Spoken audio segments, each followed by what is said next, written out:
বাংলাদেশ জাতীয়তাবাদী দল বিএনপি ৪৭তম প্রতিষ্ঠা বার্ষিকী উপলক্ষে সাভারে বর্ণাঢ্য র্যালি ও সংক্ষিপ্ত সমাবেশ অনুষ্ঠিত হয়েছে।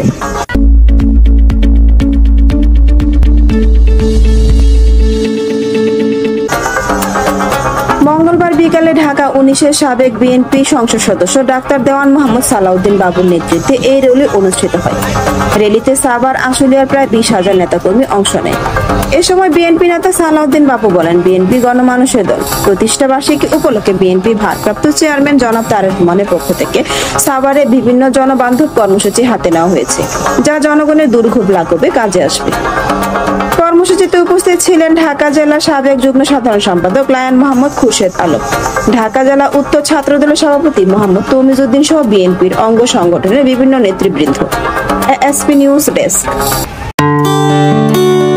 এএসপি নিউজের সাথে থাকার জন্য ধন্যবাদ। সাবস্ক্রাইব করে সাথে থাকুন।